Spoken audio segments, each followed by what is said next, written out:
ദൈവത്തെ സ്തുതിക്കുന്നു. ഇന്ന് വായിച്ച സങ്കീർത്തനത്തിൻ്റെ 2 വാക്യങ്ങൾ നമുക്ക് വായിക്കാം. 1-2 വാക്യങ്ങൾ.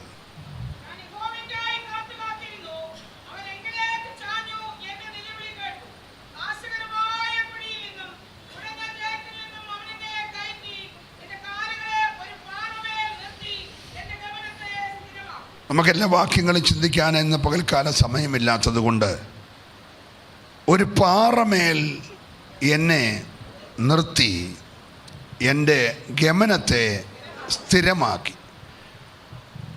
അതിൽ നിന്നുകൊണ്ട് ചില ദൈവം തന്ന ചിന്തകൾ പറഞ്ഞ് നമുക്കൊരുമിച്ച് പ്രാർത്ഥിക്കാം. വേദപുസ്തകത്തിൻ്റെ തുടക്കം മുതൽ നമുക്ക് കാണുവാൻ കഴിയുന്ന ഒന്നാണ് ഈ പാറ. ദൈവത്തിന് നന്ദിയോടെ സ്തോത്രം. പത്രോസിൻ്റെ 3-ാമത്തെ പ്രസംഗമെന്ന് വേണേൽ പറയാം. 1-ാമത്തെ പ്രസംഗം മർക്കോസിൻ്റെ മാളികമുറിയിൽ ഇറങ്ങി വെളിപ്പെട്ട പരിശുദ്ധാത്മാഭിഷേകത്തിന് ശേഷം ആ ആരാധന കേട്ടോടി വന്നവരോട് പ്രസംഗിക്കുന്ന പ്രസംഗമാണ് പുതിയ നിയമസഭയിലെ അപ്പോസ്തലൻ്റെ കന്നി പ്രസംഗം. ആ പ്രസംഗത്തിൻ്റെ റിസൾട്ട് 3000 പേര് രക്ഷിക്കപ്പെട്ട് സ്നാനപ്പെട്ട് കർത്താവിൻ്റെ സഭയോട് ചേരുവാനിടയായി. 2-ാമത്തെ പ്രസംഗം വളരെ ഷോർട്ട് മെസ്സേജാണ്. സുന്ദരമെന്ന ഗോപുരത്തിൻ്റെ വാതിക്കൽ ചെന്ന് അമ്മയുടെ ഗർഭം മുതൽ മുടന്തനായിരുന്ന മനുഷ്യനെ കണ്ടിട്ട്, വെള്ളിയും പൊന്നും എനിക്കില്ല, എനിക്കുള്ളത് നിനക്ക് തരുന്നു, നസ്രയനായ യേശുവിൻ്റെ നാമത്തിൽ എഴുന്നേൽക്ക എന്ന് പറഞ്ഞ് അവൻ്റെ വലങ്കരം പിടിച്ചെഴുന്നേൽപ്പിച്ചപ്പോൾ അവൻ്റെ നരിയാണി ഉറച്ച് അവന് അത്ഭുതകരമായ സൗഖ്യം പ്രാപിച്ച് തുള്ളിയും ചാടിയും ദൈവത്തെ പുകഴ്ത്തി ആരാധിച്ചു. ഇത് കണ്ട ജനത്തിൻ്റെ ഇടയിൽ ആശ്ചര്യവും അത്ഭുതവും പരിഭ്രമവും ഉണ്ടായി.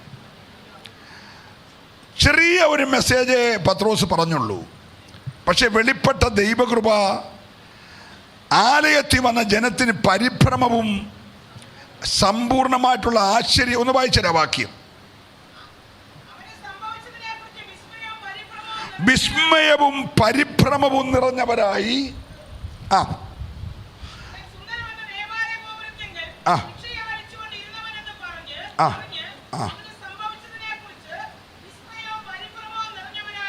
അപ്പൊ 2-ാമത്തെ ഒരു മെസ്സേജ്, 3-ാമത്തെ ഒരു മെസ്സേജ് പത്രോസ് ഷോർട്ടായി പറഞ്ഞു.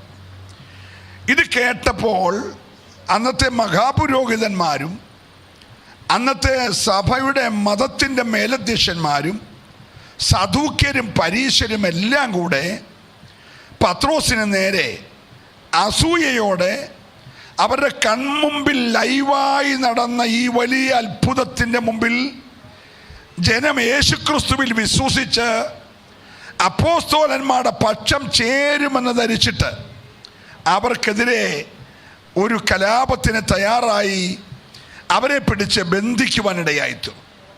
സ്തോത്രം. പത്രോസിൻ്റെ അടുത്ത പ്രസംഗത്തിൽ പത്രോസ് പറയുകയാണെന്ന അപ്പോസ്തല പ്രവർത്തകരുടെ പുസ്തകം 4-ാം അധ്യായം 11-12 വാക്യങ്ങൾ. വീട് പണിയുന്നവരായ നിങ്ങൾ ശ്രദ്ധിക്കണം. ഇസ്രായേൽ മക്കളെ കുറിച്ച്, യഹൂദനെ കുറിച്ച്, ദൈവത്തിൻ്റെ സ്വന്തം ജനത്തെ കുറിച്ച് പത്രോസ് പറയണം, വീട് പണിയുന്നത് നിങ്ങളാണ്. Price the Lord. വീട് പണിയുന്നവരായ നിങ്ങൾ തള്ളിക്കളഞ്ഞ കല്ല്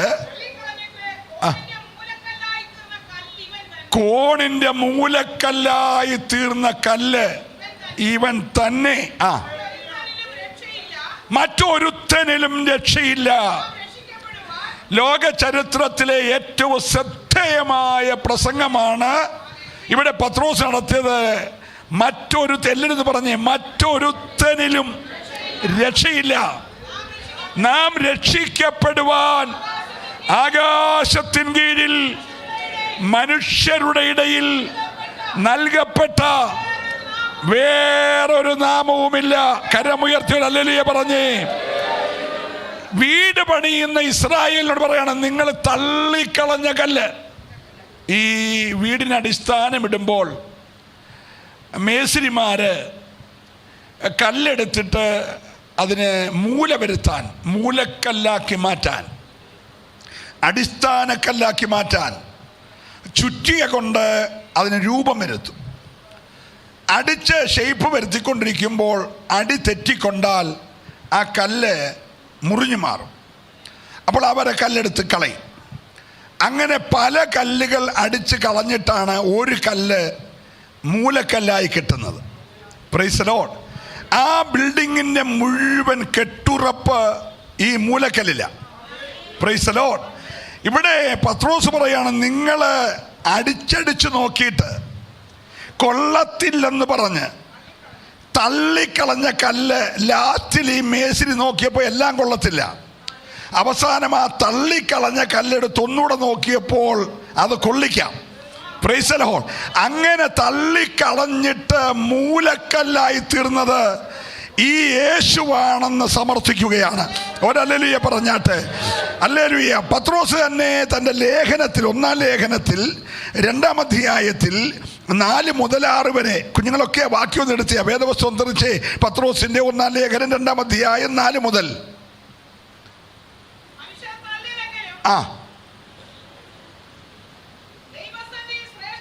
ഈ കല്ലിന്റെ ഒന്നാമത്തെ പേര് തള്ളിക്കളഞ്ഞ കല്ല്. 2, മനുഷ്യർ തള്ളിയപ്പോൾ ദൈവസന്നിധിയിൽ ശ്രേഷ്ഠമായി തീർന്ന കല്ല്. എല്ലാവരും ഇവിടെയാണോ? ശ്രദ്ധിച്ചേ. തള്ളിക്കളഞ്ഞ കല്ല്, ദൈവത്തിൻ്റെ സന്നിധിയിൽ ശ്രേഷ്ഠമായ കല്ല്, മാന്യമായ കല്ല്, ജീവനുള്ള കല്ല്. ഇന്ന് രാവിലെ ഈ കുഴഞ്ഞ ചേറ്റിൽ നിന്ന്, പ്രൈസ് ദി ലോർഡ്, നാശകരമായ കുഴിയിൽ നിന്ന് നിന്നെ കയറ്റി നിർത്തിയ കല്ലിൻ്റെ പേര് ജീവനുള്ള കല്ലാണ്. ഒരു സ്വത്രം പറഞ്ഞാട്ടെ. ഇന്ന് പകൽ ഈ കല്ലിൽ സ്പർശിച്ചിട്ടുള്ളവന്റെ കാലിൽ കൂടെ അല്ലെ ജീവൻ അകത്ത് പ്രവേശിക്കും. വളരെ പ്രാർത്ഥിച്ചുകൊണ്ട് വേണം ഈ ദൂത് ഇന്ന് പകൽക്കാലം കേൾക്കുവാൻ. ഒന്ന്, അത് തള്ളിക്കളഞ്ഞ കല്ലാണ്. അപ്പൊ തന്നെ ദൈവസന്നിധിയിൽ ശ്രേഷ്ഠമായ കല്ലാണ്. അപ്പൊ തന്നെ വളരെ മാന്യമായ കല്ലാണ്. അപ്പൊ തന്നെ മൂലക്കല്ലാണ്. തീർന്നില്ല, ഇത് ജീവനുള്ള കല്ലാണ്. ഹല്ലേലൂയ. തീർന്നില്ല. ശോധന ചെയ്ത, വായിച്ചേ, ജീവനുള്ള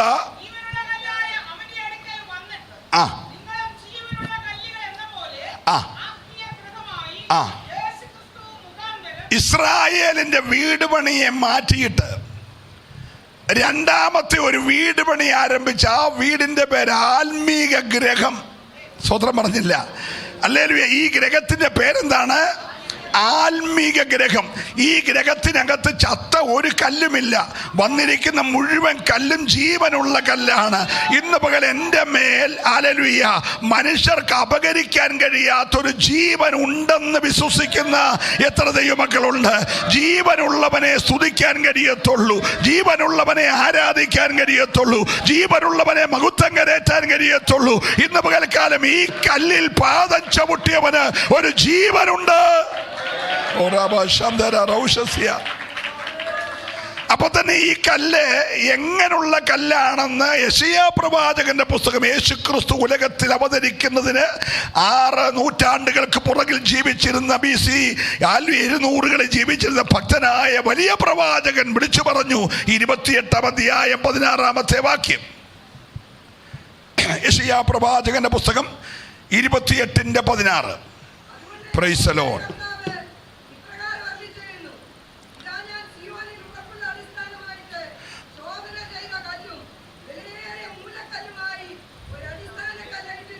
ഒരല്ലേലൂയ എല്ലാവരും പറയണം. ഉറപ്പുള്ള അടിസ്ഥാനം. ജീവിതത്തിന് മുമ്പിൽ ഞാങ്ങണ പോലെ, ആടി ഉലയുന്ന ഓട പോലെ, ചതഞ്ഞ ഓട പോലെ, ആർക്കും ഒന്നിനും ഉപകരിക്കാൻ കഴിയാതെ നിന്ന നിന്നെ സ്വർഗം ഉയർത്തിയെടുത്ത് നിർത്തിയേക്കുന്നത് ഉറപ്പുള്ള അടിസ്ഥാനം. ഈ ഉലകത്തിൽ ഒരുത്തനും നിന്റെ അടിസ്ഥാനത്തെ മറിക്കാൻ കഴിയാതെ യേശു ക്രിസ്തു എന്ന ഉറപ്പുള്ള അടിസ്ഥാനത്തിന്മേൽ ശോധന ചെയ്ത കല്ലായ വിലയേറിയ കല്ലിന്മേൽ വിശ്വസിക്കുന്നവർക്കായി ഞാൻ ദൈവത്തെ സ്തുതിക്കുകയാണ്. ഇത് ശോധന ചെയ്ത കല്ലാണ്, വിലയേറിയ മൂലക്കല്ലാണ്. നമ്മൾ കഴിഞ്ഞ ആഴ്ച ചിന്തിച്ചായിരുന്നു വിലയേറിയ രക്തം, വിലയേറിയ വിശ്വാസം, വിലയേറിയ പരിശോധന, വിലയേറിയ വാഗ്ദത്തങ്ങളൊക്കെ നമ്മൾ ചിന്തിച്ചപ്പോൾ ആ വിലയേറിയ രക്തത്താൽ വീണ്ടെടുത്ത നിന്നെ കൊണ്ട് നിർത്തിയേക്കുന്നത് വിലയേറിയ മൂലക്കല്ലേല. സ്തോത്രം പറയണം. അത് മനുഷ്യർ തള്ളിയതാണ്. പക്ഷെ ദൈവത്തിന് വിലയേറിയ ഒരു മൂലക്കല്ലിന്മേൽ നിന്നെ കൊണ്ട് ഇങ്ങനെ നിർത്തിയിരിക്കുകയാ. ഇന്ന് പകൽക്കാലം എൻ്റെ കാൽ ഉറച്ചിരിക്കുന്നത് വഴിവഴിപ്പിലല്ല. ഇന്ന് പകൽ എൻ്റെ കാൽ ഉറച്ചിരിക്കുന്നത് ക്രിസ്തുവാകുന്ന അടിസ്ഥാനമുള്ള വിലയേറിയ ശോധന ചെയ്ത മൂലക്കല്ലിന്മേലാണെന്ന് ഉറപ്പുള്ളവര് ആ കരമൊന്ന് ചേർത്തടിച്ച് ഈ പാറയായ ദൈവത്തെ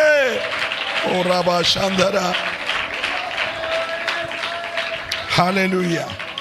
ഈ പാറയുടെ ഗുണം കൊരിന്ത്യ ലേഖനം 10-ാം അധ്യായം 3-4 വാക്യം വായിക്കുമ്പോൾ ഒന്ന് വായിച്ചേ. തിന്നു, കുടിച്ചു.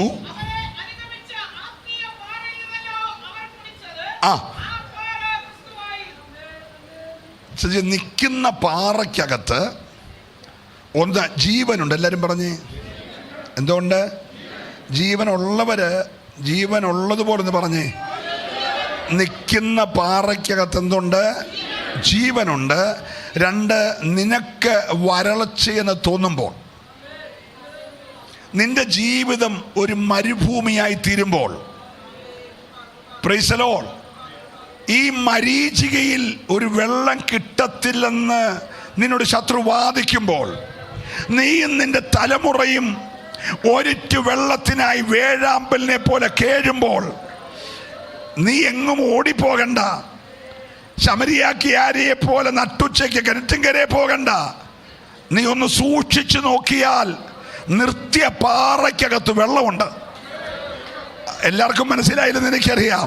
ഒന്നുകൂടെ ഞാൻ പറയുന്നു, നിന്നെ നിർത്തിയേക്കുന്ന പാറയ്ക്ക് ജീവൻ മാത്രമല്ല, നിന്നെ നിർത്തിയ പാറയ്ക്കകത്ത് നിന്റെ ജീവിതത്തിന്റെ ആവശ്യത്തിന് ഉതകുന്ന വെള്ളമുണ്ട്.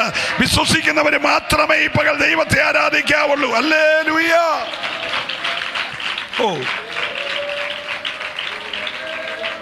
പുറപ്പാട് പുസ്തകം 17-ാം അധ്യായം 6 മുതൽ ദൈവമക്കൾ വായിച്ചേ. പുറപ്പാട് പുസ്തകം 17-ാം അധ്യായം.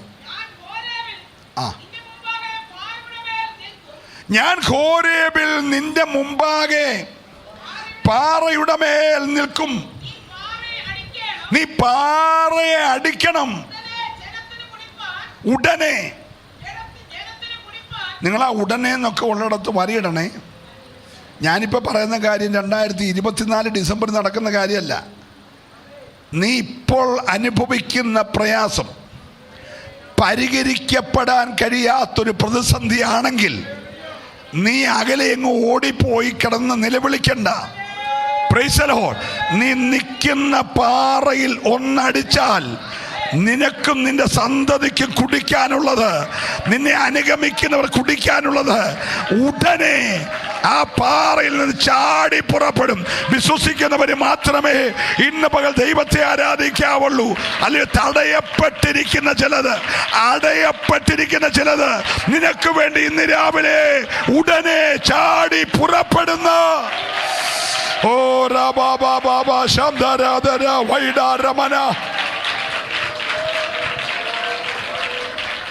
ഈ വചനം വിശ്വസിക്കുന്ന എത്ര വിശ്വാസികൾ വന്നിട്ടുണ്ട് നോക്കി. എന്നെങ്കിലും നിന്റെ പ്രശ്നം തീരുമെന്നല്ല, എന്നെങ്കിലും നിന്റെ ദാഹം തീരുമെന്നല്ല. നിന്നോട് മത്സരിക്കുന്ന ഈ ജനം ചോദിക്കുന്ന വെള്ളമുണ്ടല്ലോ, ഈ പ്രതിസന്ധി ഞാൻ ഈ പാറയെ നിൽക്കും. നീ ഒറ്റയ്ക്കല്ല. നാശകരമായ കുഴിയിൽ നിന്ന് കുഴഞ്ഞ ചേറ്റിൽ നിന്ന് പിടിച്ചുയർത്തി നിർത്തിയ പാറയിൽ ഞാൻ നിൽക്കും. എത്ര പേര് വിശ്വസിക്കുന്നുണ്ട്? നിന്നെ നിർത്തിയ പാറയിൽ, നിനക്ക് ജീവൻ തന്ന പാറയിൽ യേശു നിൽക്കും. വിശ്വസിക്കുന്നവർ ഓ റബലമന ശബ്ദര ഹല്ലേലൂയ. മോശ വലിയ പ്രതിസന്ധിയിലായിരിക്കുക. ഏതാണ്ട് 30 ലക്ഷത്തോളം അടുക്കുന്ന വലിയ ജനക്കൂട്ടം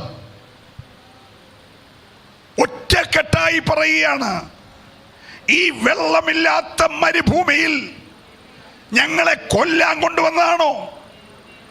മിസ്രൈമി ശവക്കോട്ടയില്ലാഞ്ഞിട്ടാണോ? ഞങ്ങൾ വെള്ളം കുടിക്കാതെ തൊണ്ട വരണ്ട് ഈ മരുഭൂമിയിൽ പട്ടുപോകുമല്ലോ, ഞങ്ങളുടെ തലമുറ നശിക്കുമല്ലോ. ഒറ്റക്കെട്ടായി ഒരു മനുഷ്യന് നേരെ വിരൽ ചൂണ്ടിയപ്പോൾ മെരീബയിൽ മത്സരികളായി മോശയ്ക്ക് നേരെ തിരിഞ്ഞപ്പോൾ നിസ്സഹായനായ മനുഷ്യൻ ദൈവത്തോട് നിലവിളിച്ചു. ഇന്ന് പകൽ നിനക്ക് ചുറ്റും വാടക വരുമ്പോൾ, നിന്റെ നേരെ വിരൽ ചൂണ്ടുമ്പോൾ, നിന്നെ ഒറ്റപ്പെടുത്തുമ്പോൾ, നിനക്ക് മറുപടി പറയാൻ കഴിയാതിരിക്കുമ്പോൾ, വിളിച്ച ദൈവത്തോട് നിലവിളിക്കാൻ തയ്യാറായാൽ ഓ മൗനമായിരിക്കരുത്. ഇന്ന് പകൽ നീ വിശ്വസിച്ചേറ്റെടുക്കണം. ആഴമായ ചില മറുപടികൾ ഇന്ന് പകൽക്കാലം ചാടി പുറപ്പെടുന്നത് പോലെ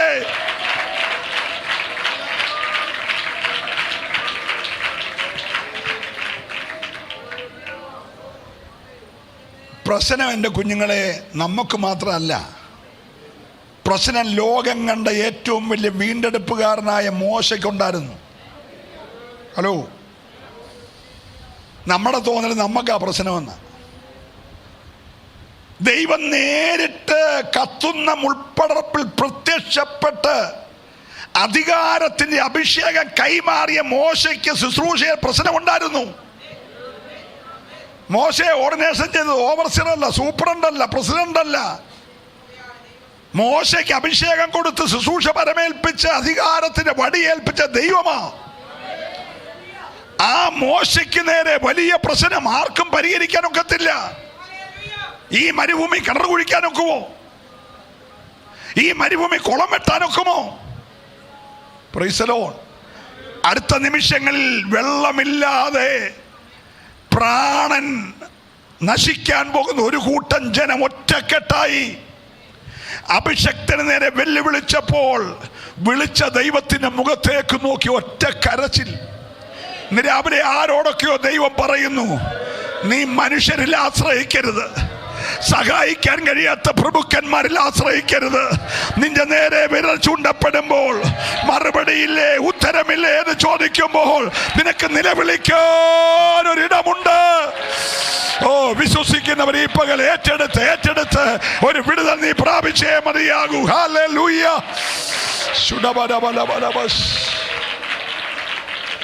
ഒന്ന് വായിച്ചേ.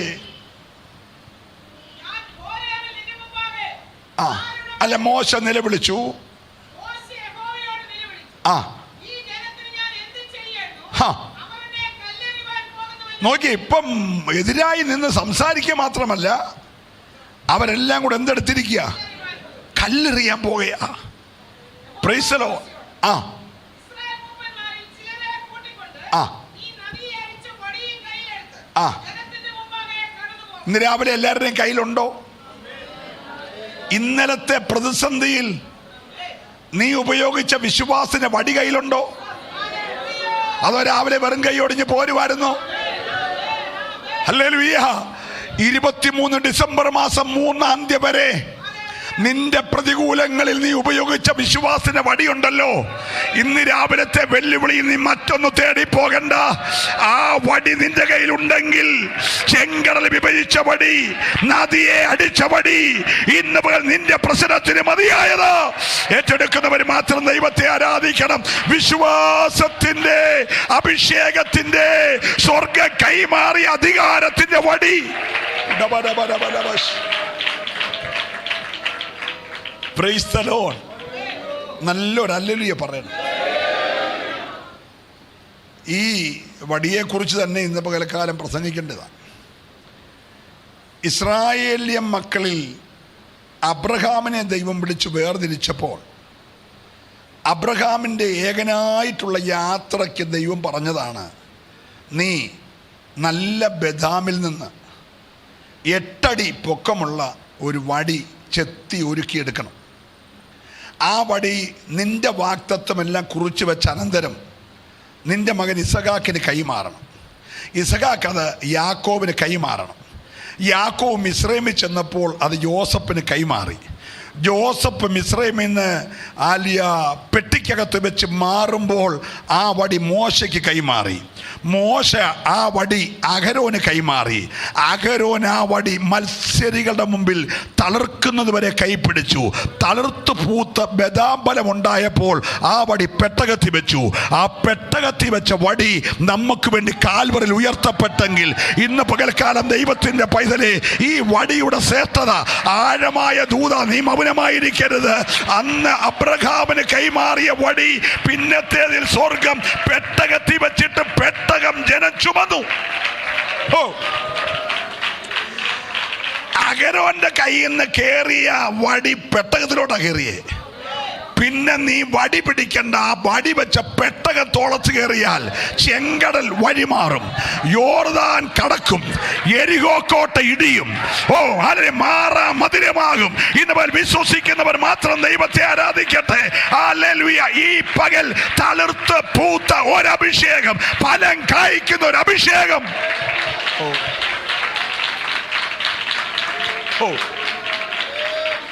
പഴയ നിയമത്തിന്റെ തലനാരിഴ കീറി അതിന്റെ സ്വർഗീയ മർമ്മങ്ങൾ എഴുതാൻ കരുത്തുള്ള പൗലോസ് പറയുകയാണ്, അവരെ അനുഗമിച്ച ആത്മീക പാറയിൽ നിന്നല്ലോ അവർ കുടിച്ചത്.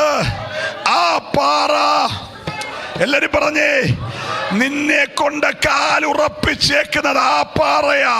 ശോധന ചെയ്ത പാറ, തള്ളിക്കളഞ്ഞ പാറ, മൂലക്കല്ലായി തീർന്ന പാറ, ഇസ്രായേലിന്റെ ദാഹം ശമിപ്പിച്ച പാറ. ഏറ്റെടുക്കുന്ന മൗനമായിരിക്കരുത്. ഈ പാറ ഇന്ന് പകൽ നമ്മുടെ നടുവിൽ വെളിപ്പെട്ടു നിൽക്കുകയോ.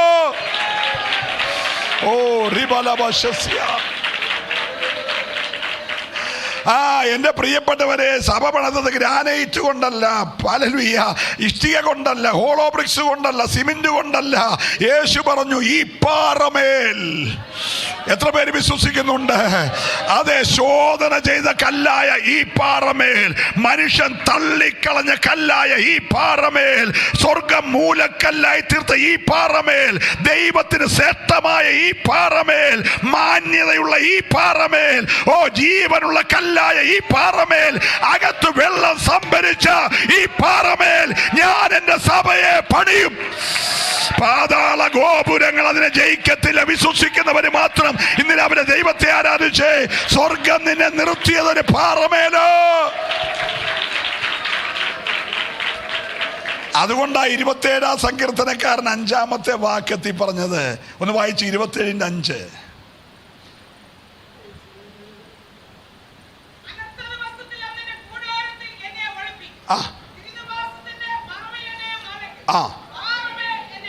ഒരല്ലേലൂയ പറയണം. ഒരല്പസമയത്തേക്ക് നിന്നെ മറച്ചേക്കും. നിന്നെ മറച്ചത് നിന്നെ തകർക്കാനല്ല, ഒരനർത്ഥം വരുന്നുണ്ട്. അതെപ്പോ വരുമെന്നോ എങ്ങനെ വരുമെന്നോ നിനക്കറിയത്തില്ല. പക്ഷെ മുന്നവേ അറിയുന്ന, ആരംഭത്തിങ്കൽ അവസാനമറിയ തമ്പുരാൻ നിന്നെ ഒന്ന് മറച്ചു. അനർത്ഥ ദിവസത്തിൽ അവൻ നിന്നെ മറയ്ക്കും. എത്ര പേര് വിശ്വസിക്കുന്നുണ്ട്? അനർത്ഥം വന്നു കഴിഞ്ഞ് ഞങ്ങളടിച്ച് കരഞ്ഞിട്ട് ഐസുവിന്റെ വായിക്ക് വെന്റിലേറ്ററിൽ കിടക്കുമ്പോഴല്ല നീ പ്രാർത്ഥിക്കേണ്ടത്. അനർത്ഥം വരും മുമ്പേ, ആരംഭത്തിങ്കൽ അവസാനം അറിയുന്നവൻ അനർത്ഥ ദിവസത്തിൽ നിന്നെ ഒളിപ്പിക്കും. ഒന്ന് വായിച്ചേ, അനർത്ഥ ദിവസത്തിൽ അവൻ നിന്നെ മറയ്ക്കും. ഹല്ലേലൂയ പറയണം. അവർ ഒളിപ്പിച്ചേക്കുന്നത് നാട്ടുകാരുടെ കൂടാരത്തിലല്ല. നാട്ടുകാരുടെ കൂടാരത്തിലോ ഫാം ഹൗസിലോ ഒക്കെ കൊണ്ടുവച്ചാൽ 3-ാം പക്കം പോലീസ് പിടിച്ച് മൊത്തം കുടുംബത്തെയും പരസ്യകോലമാക്കും. മനസ്സിലായില്ലേ? ഹല്ലേലൂയ. ആ പെണ്ണും പിള്ളയുടെ ഒരു ബുദ്ധി അവൻ കേൾക്കാൻ പോയതാ.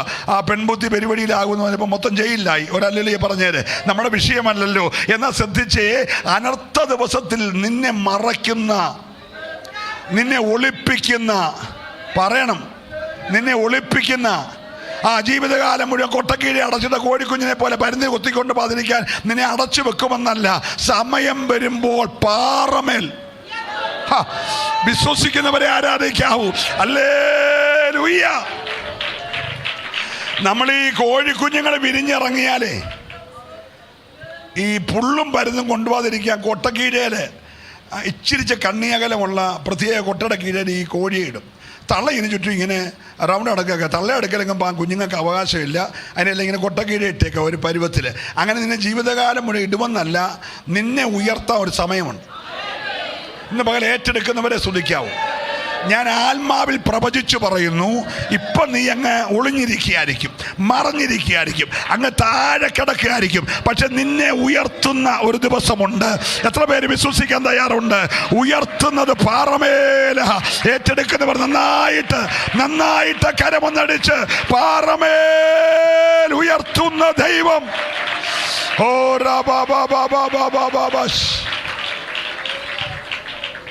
മോനെ സാബു, ഒരു സ്ത്രീ അതിനകത്ത് കയറിട്ടിറങ്ങിപ്പോയി. ആരെന്ന് നോക്കി, പിള്ളേരെ വല്ല തട്ടിക്കൊണ്ട് പോകാനാണോ? പ്രൈസലോ ഒരല്ലിയെ പറഞ്ഞാട്ട്.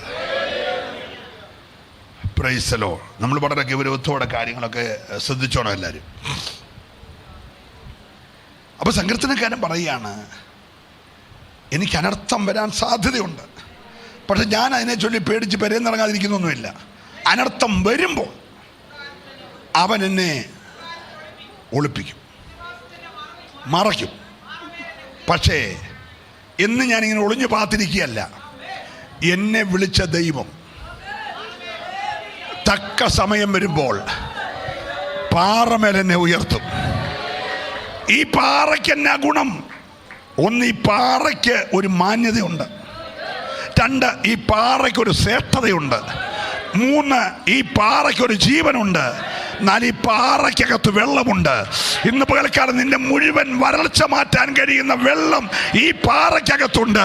വിശ്വസിക്കുന്നവർ നീ എങ്ങും ഓടി നടക്കണ്ട. ഇന്ന് പകൽ ആരോടൊക്കെയോ ശക്തമായി ദൈവം ഇടപെടുകയാ.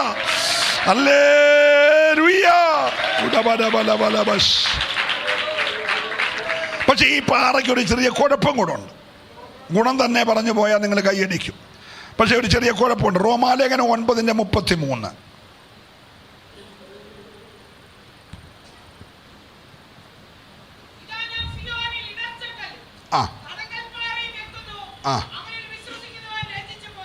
അപ്പൊ ഈ പാറയ്ക്ക് വേറെ രണ്ട് പേരുണ്ട്. തടങ്കൽ പാറയും ഇടർച്ചക്കല്ലും. ഇതിനകത്ത് കാണാൻ അബദ്ധം പറ്റി കയറി മുട്ടിയാൽ ഈ കല്ല് നിന്നെ ഛേദിച്ചു കളയും. ഹലോ, വളരെ സൂക്ഷ്മതയോടെ വേണം ഈ മാന്യമായ കല്ല്, ശ്രേഷ്ഠമായ കല്ല്, ജീവനുള്ള കല്ല്, മൂലക്കല്ല്, ശോധന ചെയ്ത കല്ല് നീ ഉറച്ച് വിശ്വസിച്ചാൽ ഉറപ്പുള്ള അടിസ്ഥാനമാണ്. മറിച്ച് നീ ഇതിൽ അറിയാതെ വല്ലോ അഭ്യാസം കാണിച്ചാൽ ഇത് ഇടർച്ചക്കല്ലും തടങ്കൽ പാറയുമാണ്. എപ്പോൾ വഴി അടഞ്ഞു നോക്കിയാൽ മതി. Price the Lord. ഈ കല്ലെ തട്ടിയവരെല്ലാം ഇടറി വീണെന്ന് ഈ പുസ്തകം പറയുന്നു. എന്തോ ചെയ്തു? അവർ ഇടറി വീണു. ഇടറി വീണപ്പോ അവർ ദൈവത്തോട് നിലവിളിച്ചു. ദൈവം അവരുടെ കണ്ണുനീര് കണ്ടവരെ പിന്നെയും വിടുവിച്ചു. വിടുതൽ പ്രാപിച്ചവർ പിന്നെയും ദൈവസന്നിധിയിൽ എന്ത് ചെയ്തു? ഓ ഹല്ലേലൂയ. പ്രിയരേ, ശോധന ചെയ്ത ഈ കല്ല് തള്ളിക്കളയാതെ ഈ കല്ലിൽ ഉറപ്പുള്ള പാറയിൽ അടിസ്ഥാനമിട്ട് നീ കുടുംബമൊന്ന് പണിതേ, നീ തലമുറയൊന്ന് പണിതേ, നീ ജീവിതമൊന്ന് പണിതേ. ഈ പാറ നിന്നെ തകർക്കത്തില്ല. ഈ പാറ നിന്നെ ഉയർത്തും. സമയം വരുമ്പോൾ നിന്റെ കുടുംബത്തെ ഉയർത്തും, നിന്റെ തലമുറയെ ഉയർത്തും. വിശ്വസിക്കുന്നവർ മാത്രം ഇന്ന് രാവിലെ ദൈവത്തെ സ്തുതിച്ചാരാധിക്കണം. ഇത് നിന്നെ ഉയർത്തുന്ന കല്ല. ഹല്ലേലൂയ. ഞാൻ ദൈവത്തെ സ്തുതിക്കുന്നു. പക്ഷേ എന്താണ് 105 സങ്കീർത്തനം 41 പറയുന്നത്,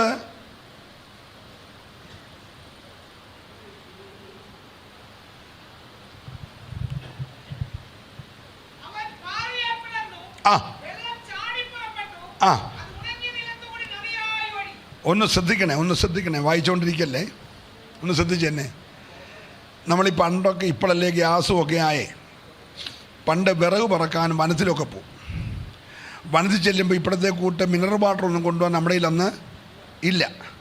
അതുകൊണ്ട് വനത്തിലൊക്കെ പോയി വിറക് വെട്ടുമ്പോൾ ദാഹിക്കുമ്പോൾ വനത്തിനകത്ത് പുല്ലാന്നി എന്ന് പറഞ്ഞൊരു കമ്പ് നിൽപ്പുണ്ട്. പുല്ലാന്നി പണ്ട് വീടുകളിൽ അതിൻ്റെ ഇലയൊക്കെ ഇട്ട് കാര്യങ്ങൾ ചെയ്തവരുണ്ട് ഇവിടെ. ഇപ്പം അതൊക്കെ പറഞ്ഞാൽ നാണം കേടാ. പുല്ലാന്നി ഇലയ്ക്കകത്ത് മണ്ണൊക്കെ ഇട്ട് ചക്കക്കുരു ഉണങ്ങിയവരൊക്കെ ഉണ്ട്. പക്ഷെ ഇപ്പോൾ സമ്മതിക്കത്തില്ലെന്നേ ഉള്ളൂ. എങ്കിലും ഞാൻ ഓർപ്പിക്കട്ടെ, ഈ ദാഹം കൊണ്ട് വനത്തിൽ അകപ്പെട്ട് പോയി വലയുമ്പോൾ ഈ പുല്ലാന്നിയുടെ കമ്പ് ചരിച്ച് മുറിക്കും, ഒരറ്റം കൂർമ്പിച്ച് മുറിക്കുമ്പം അതിനകത്തുനിന്ന് വെള്ളം ഇങ്ങനെ എന്ത് ചെയ്യും? അങ്ങനെ കുടിച്ചാരെങ്കിലും ഉണ്ടോ ഇവിടെ? ഉണ്ട്. അങ്ങനെ ഇറ്റിറ്റായിട്ട് ഒഴുകി വരും. പക്ഷെ അത് റേഷ്യം കണക്കിനേ വരത്തുള്ളൂ. സ്തോത്രം. തൽക്കാലം ഒന്ന് ദാഹം ശമിക്കുന്നുള്ളൂ. അതൊക്കെ നിൻ്റെ വയറ് നിറയുന്ന പോലെ വെള്ളമൊന്നും വരത്തില്ല. അങ്ങനെ വെള്ളം കൊടുത്തെന്നല്ല ഈ വാക്യം. ഹലോ, അകപ്പെട്ടു പോയ നിൻ്റെ ദാഹം തീർക്കാൻ 4 തുള്ളി വെള്ളം പുല്ലാന്നിക്കമ്പെന്ന് ഒഴുകി വന്ന പോലെ വന്നെന്നല്ല, അത് നദിയായിട്ടൊഴുകിയെന്ന്. നിങ്ങൾ വിശ്വസിക്കുന്നില്ല. അപ്പോൾ എനിക്കൊരു ചിന്ത, എതുവഴിയാ ഒഴുകിയെന്നുള്ളതാ. ഉണങ്ങിയ നിലത്ത്. എല്ലാവരും പറയണം, എവിടെ ഒഴുകിയേ? ഇന്ന് പകൽക്കാലം നിന്റെ ആ ഉണങ്ങിയ മണ്ഡലമുണ്ടല്ലോ, ഇനിയൊരു തളിർപ്പ് വരത്തില്ല, ഇനിയൊരു നാമ്പ് മുളയ്ക്കത്തില്ല. ശത്രു ഉണക്കിയ നിലത്തൂടെ ഇന്ന് പകൽക്കാലം നദിയായിട്ടൊഴുകുന്ന, ചാടി പുറപ്പെടുന്ന, ഏറ്റെടുക്കുന്നവരെല്ലാം കൈയടിച്ച് ആരാധിക്കണം. ഹല്ലേലൂയ. ഒരു നദി പോലെ ഒഴുകുന്ന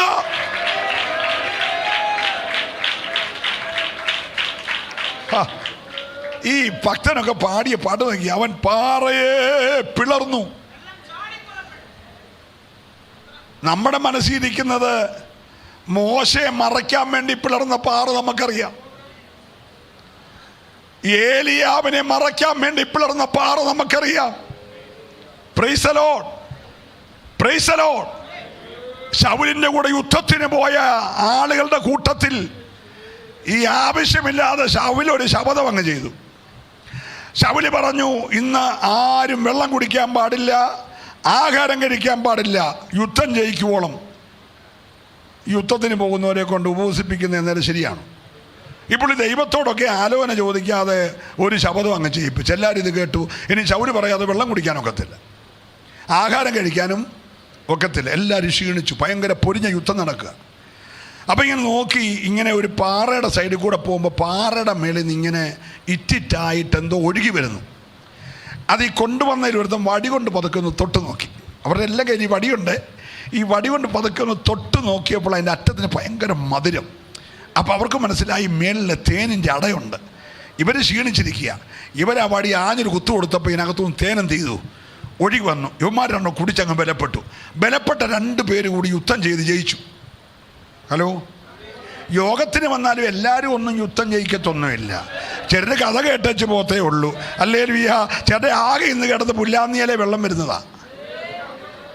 ഹലോ, അവർ പറയും, ഇന്ന് പാർശ്വ നല്ലൊരു ഉദാഹരണം പറഞ്ഞു, പുല്ലാന്നി എന്ന് വെള്ളം വരും. കൊച്ചു പിള്ളേരെല്ലാം വൈകിട്ട് വരും, പുല്ലാന്നി വെട്ടാൻ തുടങ്ങും. പക്ഷെ ഇന്ന് രാത്രി പകൽക്കാലം നീ ഇത് കേട്ടില്ല കേട്ടോ.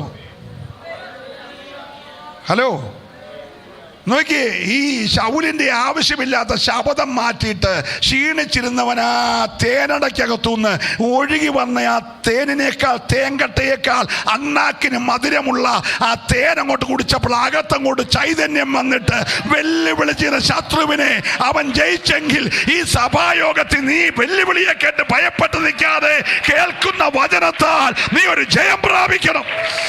ഓ ബാബാ ബാബാ. ഹല്ലേലൂയ. അവൻ പാറയെ പിളർന്നു. ആർക്കു വേണ്ടി? ഉണങ്ങിയ നിലത്ത് ദാഹിച്ച് വരണ്ട് മരിക്കാൻ തുടങ്ങുന്ന തൻ്റെ ജനത്തിന് വേണ്ടി പാറയ്ക്കകത്ത് ഒരു തമരുകുഴി ഉണ്ടാക്കിയെന്നല്ല. ഹലോ, തമരുകുഴി എന്ന് പറഞ്ഞാൽ അറിയാമോ? അതല്ല കേട്ടോ. ഈ പ്രതിസന്ധിയെ തരണം ചെയ്യാൻ പുത്രനെങ്കിലും പിതാവ് പാറ അങ്ങ് പിളർന്നു. ഓ, അതുകൊണ്ട് ജനം പാടി, പിളർന്നതാം പാറയേ നിന്നിൽ ഞാൻ ഇന്ന് പകർന്ന് മറയട്ടെ. എത്ര പേര് പറയാൻ തയ്യാറുണ്ട്? പിളർന്നതാം പാറയേ നിന്നിൽ ഞാൻ ഇന്ന് പകർന്ന് മറയട്ടെ. അവൻ പാറയെ പിളർന്നു. വെള്ളം ചാടി പുറപ്പെട്ടു. അങ്ങനൊരു മറുപടി കിട്ടുമോ? ഹലോ, ഈ 23 ഡിസംബർ 3-ാം തീയതി പകൽ അങ്ങനൊരു മറുപടി, ചാടി പുറപ്പെടുന്ന മറുപടി. ഹലോ, ചുമ്മാ കൈപൊക്കൽ, വിശ്വസിക്കുന്നവർ മാത്രം. എന്റെ വിഷയത്തിന്റെ മറുപടി ഈ ദൂത് കേട്ടോണ്ടിരിക്കുമ്പോൾ എന്റെ ദൈവം ചാടി പുറപ്പെടുന്ന ഒരു മറുപടി, ഉണങ്ങിയ നിലത്തൊരു നദി പോലെ ഒഴുകുന്ന മറുപടി എന്റെ ദൈവം നൽകുമെന്ന് വിശ്വസിക്കുന്നവർ, ഓ റാബാബാബാബ, ഹല്ലേലൂയ.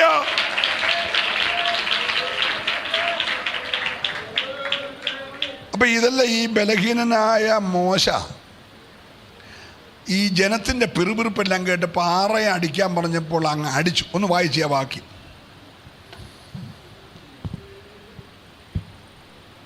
നമ്മൾ വായിച്ച ആ ആ ആ ആ ആ ആ ആ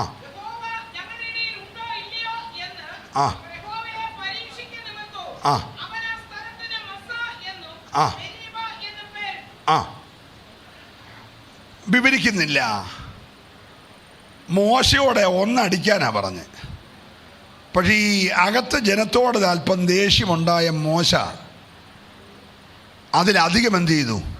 അടിച്ചു. മറ്റൊന്നും കുഴപ്പമുണ്ടായില്ല. നിങ്ങൾ അതിൻ്റെ 106 സങ്കീർത്തനം 32-ാമത്തെ വാക്യം വായിച്ചാട്ട്. ജനത്തിന് വെള്ളം കിട്ടിയെങ്കിലും 106:32. ആ ആ ആ ഇപ്പം വെള്ളം നാട്ടുകാർക്ക് കിട്ടിയെങ്കിലും മോശയ്ക്ക് ദോഷം ഭവിച്ചു. എന്നെ നോക്കണേ, ജനത്തിൻ്റെ പ്രശ്നത്തിൻ്റെ പരിഹാരം മോശ ദൈവത്തിൻ്റെ അടുക്കൽ കാലറി കരഞ്ഞ് വിളിച്ച് പാറയെ അടിച്ച് വെള്ളം പുറപ്പെട്ടു. പക്ഷേ മോശയ്ക്ക് എന്തോ സംഭവിച്ചു? പറഞ്ഞ എല്ലാവരും, ദൈവത്തിൻ്റെ വിടുതൽ ഏറ്റുവാങ്ങി തരുന്നവന് ദോഷം വരല്ല. സ്തോത്രം. നമ്മുടെ താഴത്തെ ഹോളിൽ ഉപവാസം നടക്കുക 21 ദിവസം. ഉപവാസത്തിൻ്റെ 17-ാമത്തെ പകൽ യോഗം കഴിഞ്ഞ് ഞാനൊരു 10 മിനിറ്റ് ആ കട്ടിലയിൽ കിടക്കുക, താഴത്തെ നമ്മുടെ പായസനേജ്. അപ്പോൾ നമ്മുടെ അത്തിക്കയത്ത് ശുശ്രൂഷിക്കുന്ന തോമസ് കുട്ടി ഒരു സ്ത്രീയെ കൂട്ടിക്കൊണ്ട് എൻ്റെ റൂം പായസനേജ് വന്നു. അച്ഛാ, ഈ സഹോദരിക്ക് വേണ്ടി ഒന്ന് പ്രാർത്ഥിക്കണം.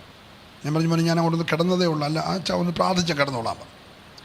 അപ്പം ഞാൻ എഴുന്നേറ്റു. ഞാൻ പറഞ്ഞു അവിടെ വെയിറ്റ് ചെയ്യുക. അപ്പോൾ ആകെ 2 മുറിയേ ഉള്ളൂ, ഒന്ന് അടുക്കളയും അതിങ്ങനെ നമ്മുടെ താഴത്തെ മുറി.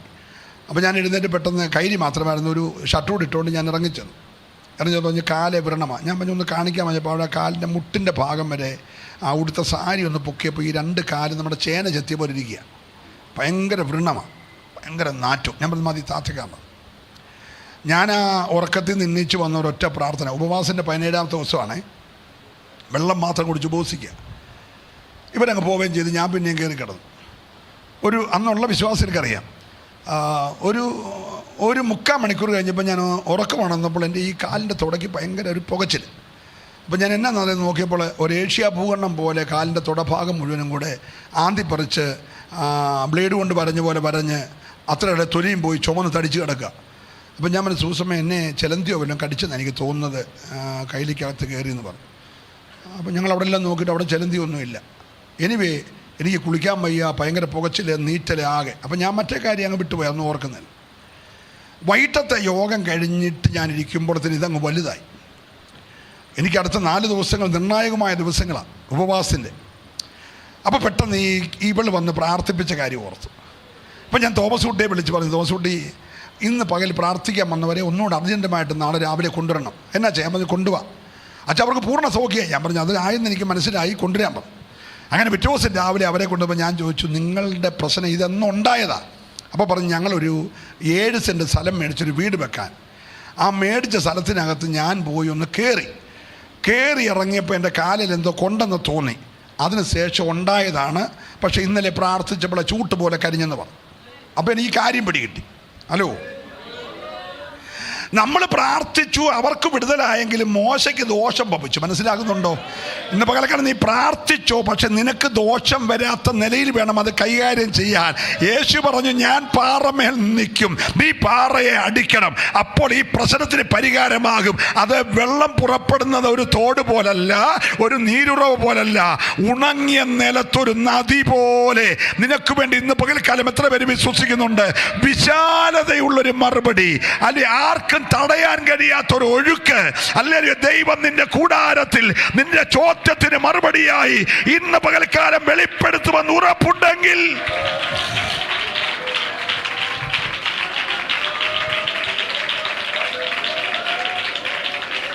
പക്ഷെ ഇനിയാ കൊരിന്ത്യ ലേഖനം 10 ബാക്കി ഒന്ന് വായിക്കുന്നത് നമുക്ക് വേഗം നിർത്താം. 10-ാം അധ്യായത്തിൽ നിന്ന്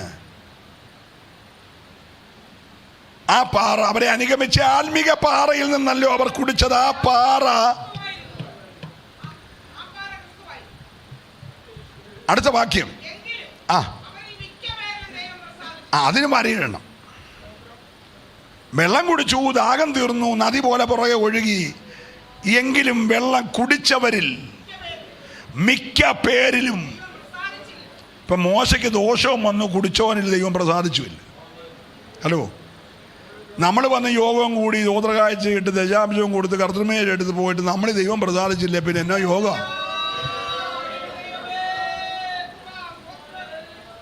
വിടുതലൊക്കെ പ്രാപിച്ചു, പക്ഷെ വിടുതൽ എന്ന ദൈവത്തെ പ്രസാദിപ്പിച്ചോ.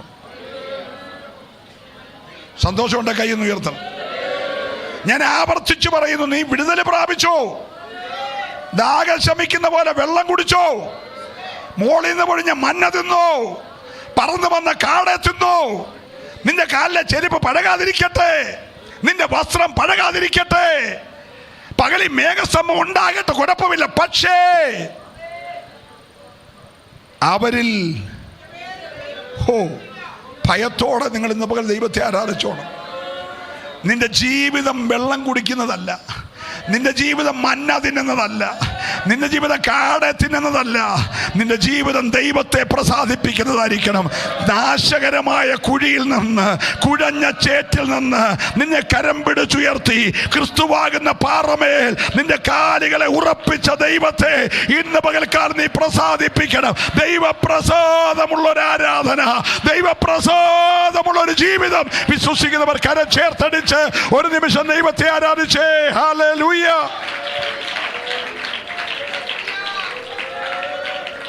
Praise the Lord. Praise the Lord.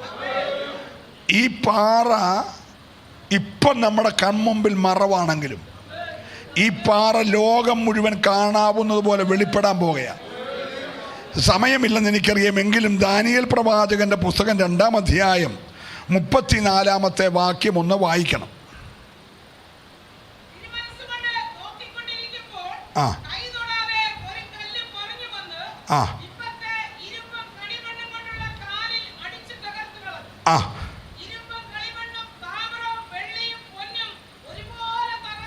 ഒന്ന് ശ്രദ്ധിക്കണം. വായിച്ചോ. വേനൽക്കാലത്ത് കളത്തിലെ പതിര് പോലെ ആയിത്തീർന്നു, ഒരിടത്തും തങ്ങാതെ വണ്ണം കാറ്റവയെ പറപ്പിച്ചു കളഞ്ഞു.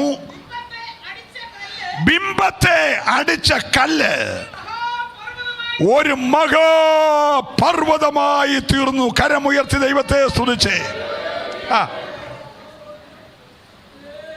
നെബൂഖദ്നേസർ ഒരു വലിയ ദർശനം കാണുകയാണ്. എൻ്റെ കൂടെ വരണം, ഇനി വായിച്ചുകൊണ്ടിരിക്കല്ലേ, ഇവിടെ ശ്രദ്ധിക്കണം. തല തങ്കം കൊണ്ട്, നെഞ്ചും കൈയും വെള്ളി കൊണ്ട്, വയറും അരയും താമ്രം കൊണ്ട്, കാല് ഇരുമ്പ് കൊണ്ട്, കാൽപാദങ്ങൾ പാതി ഇരുമ്പും പാതി കളിമൺ. ഇങ്ങനെ ഒരു വലിയ ബിംബം നെബൂഖദ്നേസർ കാണുകയാണ്. ആ ബിംബം ഇങ്ങനെ ശക്തമായി നിൽക്കുമ്പോൾ എങ്ങും തൊടാതെ ഒരു കല്ല് പറന്നു വന്നു. പറഞ്ഞു വന്നിട്ട് ബിംബത്തെ ആ കാലും കാൽപ്പാതി ഉള്ളിടത്ത് അടിച്ച്. എവിടെ അടിക്കണമെന്ന് കല്ലിനറിയാം. ഹലോ, അടിച്ചപ്പോൾ അത് തകർന്ന് വേനൽക്കാലത്ത് ഉഷ്ണത്തിൽ പറക്കുന്ന പതിര് പോലെ ആയിത്തീർന്നു. നമുക്കറിയാം, ബാബിലോണിയ സാമ്രാജ്യമാണ് ഒന്നാമത്തെ സാമ്രാജ്യം. ഒന്നാമത്തെ സാമ്രാജ്യമായ ബാബിലോണിയ സാമ്രാജ്യത്തിൻ്റെ അധിപൻ്റെ പേരായിരുന്നു നെബൂഖദ്നേസർ. അദ്ദേഹത്തിൻ്റെ ഭരണത്തെയാണ് ദൈവം കാണിക്കുന്നത്, തങ്കം കൊണ്ടുള്ള ഭരണം. നമ്മളൊക്കെ ഒരു ഭരണവും ചെയ്യാത്തവനെ കുറിച്ച് സ്റ്റേജിൽ കയറി പറയും, സ്തോത്രം, ഇത് തങ്ക നിർമ്മിതമായ ഭരണമാണ്, സ്വർണ്ണ ലിപികളിൽ എഴുതി വെക്കണമെന്നൊക്കെ പറയാറുണ്ട്. ഇതങ്ങനല്ല, ഒറിജിനൽ തങ്കം കൊണ്ട് തന്നെയുള്ള ഭരണം നടത്തിയ ആളാണ് ആര്? നെബൂഖദ്നേസർ. പക്ഷേ ഒരു ദിവസം അദ്ദേഹത്തെ തോൽപ്പിച്ചിട്ട് മേത്യരുടെയും പേർഷ്യരുടെയും നേതൃത്വം വഹിക്കുന്ന, ഒരേ സമയത്ത് പേർഷ്യൻ സാമ്രാജ്യത്തിൻ്റെയും മേത്യ സാമ്രാജ്യം ചുമതല വഹിക്കുന്ന കോരസ് എന്ന് പറയുന്ന മനുഷ്യൻ ഈ നെബൂഖദ്നേസറിന് ശേഷം വന്ന ദാരിയാവേശിനെ കൊന്നിട്ട് ഭരണമേറ്റെടുത്തു. അതാ രണ്ടാമത്തെ സാമ്രാജ്യം, മേത്യ പേർഷ്യ സാമ്രാജ്യം. ഒന്നാമത്തെ ബാബിലോണിയ സാമ്രാജ്യം, രണ്ടാമത്തെ മേത്യ പേർഷ്യ സാമ്രാജ്യം. ഇവർ ശക്തമായി ഭരിച്ചുകൊണ്ടിരിക്കുമ്പോഴാണ് അങ്ങ് ഫിലിപ്പ് രാജാവിൻ്റെ മകനായ യവനായനായ അലക്സാണ്ടർ ചെറുപ്പത്തിൽ 30 വയസ്സുള്ളപ്പോൾ രംഗപ്രവേശം ചെയ്യുന്നത്. 30 വയസ്സുള്ള അലക്സാണ്ടർ സകല സാമ്രാജ്യങ്ങളെ കീഴടക്കി ഇന്ത്യ മഹാരാജ്യത്ത് വന്ന് ഇന്ത്യയെയും കീഴടക്കിയിട്ട് അറബിക്കടലെ നോക്കി പറഞ്ഞ്, അറബിക്കടലെ നീ ഒരു കരയായിരുന്നെങ്കിൽ നിന്നെ ഞാൻ എൻ്റെ സാമ്രാജ്യമാക്കുമെന്ന് പറഞ്ഞ് നെഞ്ചു വിരിച്ചവൻ ഒരു തണുത്ത വെള്ളത്തിൽ കുളിച്ചപ്പോൾ ജ്വരം വന്ന് പനി വന്ന് ചത്തുപോയി. ഒരല്ലരിയെ പറഞ്ഞേരെ, അവൻ്റെ ഭരണത്തിൻ്റെ പേരാണ് യവനായ സാമ്രാജ്യം എന്ന അലക്സാണ്ടറിൻ്റെ ഗ്രീസ് സാമ്രാജ്യം. ദൈവത്തിന് സ്വരം. മൂന്നാമത്തെ സാമ്രാജ്യവും അങ്ങനെ തകർന്നു കഴിഞ്ഞപ്പോൾ നാലാമത്തെ സാമ്രാജ്യം, നമ്മുടെ യേശുക്രിസ്തു ഉലകത്തിൽ മനുഷ്യാവതാരം എടുത്ത സമയത്ത് ഈ രാജ്യം അടക്കി ഭരിച്ച ഇരുമ്പ് ഭരണമെന്ന് പറഞ്ഞ റോമൻ സാമ്രാജ്യം അധികാരത്തിൽ വന്നു. കൈസറുടെ നേതൃത്വത്തിലുള്ള റോമൻ സാമ്രാജ്യം ഈ ലോകത്തെ അടക്കി ഭരിച്ചു. എന്നാൽ റോമ സാമ്രാജ്യവും തകർന്നു. 4 സാമ്രാജ്യങ്ങൾ തകർന്ന അനന്തരം ഇനിയൊരു സാമ്രാജ്യം ഉണ്ടാകും. ആ സാമ്രാജ്യം ഭരിക്കാൻ വരുന്നയാള് കൈ തൊടാതെ പറഞ്ഞു വന്ന കല്ല്. ഈ ബിംബം തല തങ്കം നെബൂഖദ്നേസർ, നെഞ്ചും വയറും വെള്ളി മേത്യ പേർഷ്യ കോരസ്, വയറും അരയും താമ്രം അത് അലക്സാണ്ടർ, തുട 2 ഇരുമ്പ് അത് റോമൻ സാമ്രാജ്യം. ഇപ്പോഴത്തെ ഭരണം രാജാവുമല്ല മന്ത്രിയുമല്ല, 5 വർഷം കഴിയുമ്പോൾ എല്ലാം താഴെ പോകണം, പിന്നെ 5 വർഷം വേണേ കയറി വരണം, അങ്ങനെയുള്ള ഭരണം. അതിനകത്ത് അടിമയായി നിന്നയാൾ ഇന്ത്യയുടെ പ്രസിഡൻ്റായിട്ടിരിക്കുക. സ്വതന്ത്രം പറഞ്ഞില്ല. നമ്മുടെ കാലായി പണിതവൻ ഇവിടെ മന്ത്രിയായിരിക്കുക. അതാണ് ഇരുമ്പും കളിമണ്ണും. മനസ്സിലാകുന്നുണ്ടോ? തമ്മി ചേരത്തില്ല. ചുമ്മാ ഐക്യமாக UDF LDF ഒക്കെ പറഞ്ഞാൽ തമ്മിലിവന്മാർ പാരയാ. അങ്ങനെയുള്ള ഇരുമ്പും കളിമണ്ണുമുള്ള ഭാരം ഈ ലോകം ഭരിച്ചുകൊണ്ടിരിക്കുമ്പോൾ ഈ കാലഘട്ടം നമ്മൾ ഭരിക്കുന്ന ഈ കാലഘട്ടത്തിൽ സംഭവിക്കാൻ പോകുന്നത്, എങ്ങും തൊടാതെ ഈ കല്ല് പറഞ്ഞു വന്നിട്ട് ഈ ഇരുമ്പും കളിമണ്ണും ചേരുന്ന ഈ ഭരണകൂടത്തിൻ്റെ കാൽപാദത്തെ വന്ന് അടിക്കുമ്പോൾ ഈ ബിംബം തകർന്ന് തരിപ്പണിയായി ഈ ഭരണകൂടങ്ങൾ തകർന്നിട്ട് ചേർന്ന് ദൈവത്തെ ആരാധിക്കണം. ഒരു വലിയ പർവ്വതമായി ഈ കല്ല് വളർന്നിട്ട് ഈ ലോകത്തെ യേശു ഭരിക്കും. വിശ്വസിക്കുന്ന ദൈവത്തെ സ്തുതിക്കട്ടെ. ഹല്ലേലൂയ. നിങ്ങൾ ശ്രദ്ധിച്ചേ, ഒരിക്കൽ തള്ളിക്കളഞ്ഞ കല്ല്, വീടിന്റെ മൂലക്കല്ലായി തീർന്ന കല്ല്, ശോധന ചെയ്ത കല്ല്, മാന്യതയുള്ള കല്ല്, ശ്രേഷ്ഠമായ കല്ല്, ജനത്തിനു വേണ്ടി ജീവൻ കൊടുക്കുന്ന ജീവനുള്ള കല്ല്, ആവശ്യം വന്നപ്പോ പിളർന്ന കല്ല്, വെള്ളം ചാടി പുറപ്പെട്ട കല്ല്, പ്രിയരെ ഒരു പർവ്വതമാകാൻ പോകുക. ഈ പർവ്വതം ലോകത്തെ ഭരിക്കുമ്പോൾ ഈ പാറയിൽ കാലുറപ്പിച്ചവനെ ആ ഭരണത്തിൽ പങ്കാളിയാകാൻ കഴിയത്തുള്ളൂ. ഇന്ന് പകൽക്കാലം അതിവേഗത്തിൽ അദൂര വിദൂര ഭാവിയിൽ യേശുവെന്ന മഹാപർവ്വതം ഈ ലോകത്തെ അടക്കി ഭരിക്കുമ്പോൾ ആ പാറമേൽ അടിസ്ഥാനമിട്ട് വായിൽ പുതിയ പാട്ട് തന്ന സ്വത്രം പറഞ്ഞ ഇന്ന് രാവിലെ നിന്റെ വായിൽ കേൾക്കുന്നത് ഒരു പുതിയ പാട്ടായിരിക്കണം. ഹല്ലേലൂയ. എന്താ പാട്ട്? ഞാൻ യഹോവയ്ക്കായി കാത്തുകാത്തിരുന്നു, അവനെങ്കിലേക്ക് ചാഞ്ഞു, എന്റെ നിലവിളി കേട്ടു. ഏറ്റെടുക്കുന്നവർ, നിലവിളി കേട്ടെന്ന് ഉറപ്പുള്ളവർ ഇന്ന് രാവിലെ കരമൊന്ന് വീശിയടിച്ച് ദൈവത്തെ ആരാധിച്ചേ.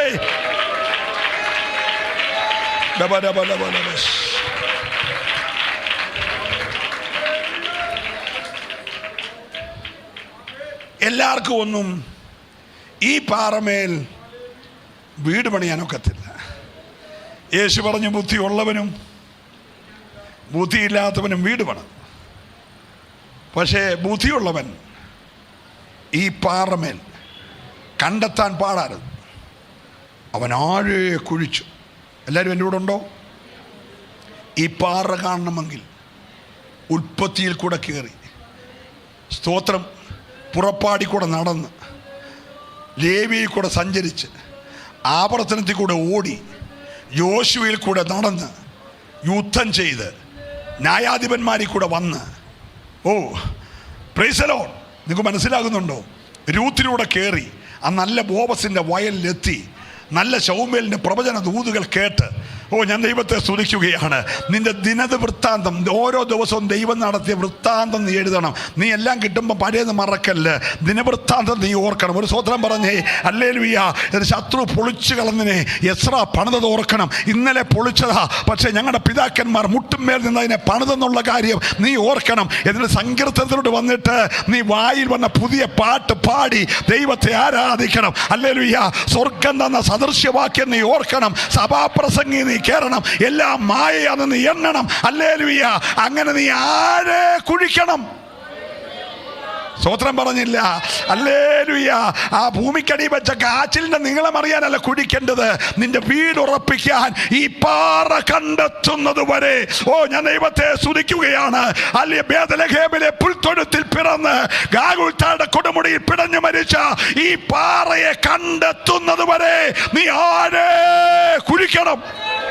പോരാ പോരാ പോരാ. ഇന്ന് പകൽ വിശ്വസിച്ച് ദൈവത്തെ ഒന്ന് ആരാധിച്ചേ.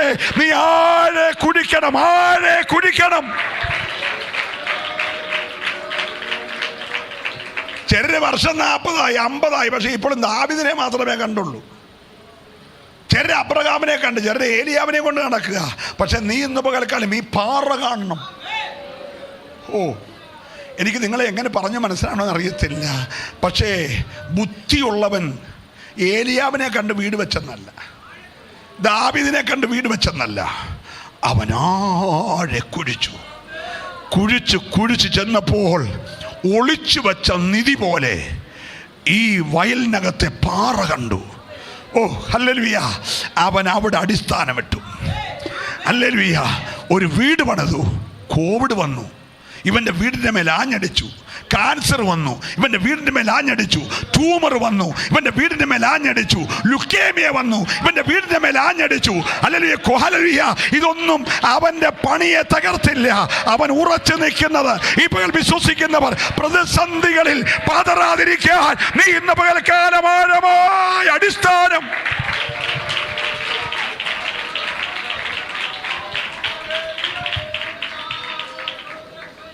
പക്ഷെ കുറച്ച് പേര് കണ്ടിടത്ത് കൊണ്ട് പണിതു. കുഴിക്കാനും മെനക്കെടാനും ഒന്നും പോയില്ല. അവരാ കിട്ടിയതിനകത്ത് പണിതാൻ പറഞ്ഞു, എനിക്കിനിയും വിശ്വാസ ജീവിതവും വേണ്ട, ബന്ധുക്കോസുകാരുടെ കൂട്ടായ്മയും വേണ്ട, ഞാൻ ഇനി അങ്ങോട്ട് വരുന്നുമില്ല. ഹലോ, ഇതിലൊക്കെ ഭേദം നിന്നിടത്ത് അതാ നല്ലേ.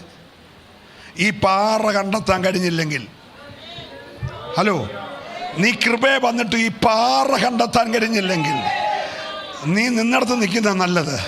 പക്ഷെ ഇന്ന് പകൽക്കാലം പാറ കണ്ടെത്തിയവൻ, പ്രതിസന്ധിയുടെ ഈശാനമൂലൻ കൊടുങ്കാറ്റ് പോലെ ആഞ്ഞടിക്കുമ്പോൾ, അവന്റെ പടകാടി ഉലയുമ്പോൾ, തിരകൾ അവന്റെ മീതെ കവിയുമ്പോൾ, ഓ ജീവാരാബാലാബസ്, പാറമേൽ അടിസ്ഥാനമിട്ടവൻ പറയുകയാണ്, എൻ്റെ ഉടയവനും ഞാൻ സേവിച്ചു നിൽക്കുന്നവനുമായ എൻ്റെ ദൈവത്തിൻ്റെ ദൂതൻ ഈ പ്രതിസന്ധിയുടെ നടുവിൽ എനിക്ക് വേണ്ടി ഇറങ്ങി വന്നു. ഓ, ഇന്ന് പല എത്ര പേര് വിശ്വസിക്കുന്നുണ്ട്, ഞാൻ സേവിക്കുന്ന ദൈവം, ഞാൻ പിൻഗമിക്കുന്ന പാറ, എൻ്റെ കാൽ ഉറപ്പിച്ച പാറ, നിനക്ക് വേണ്ടി പിളർക്കപ്പെട്ട പാറ.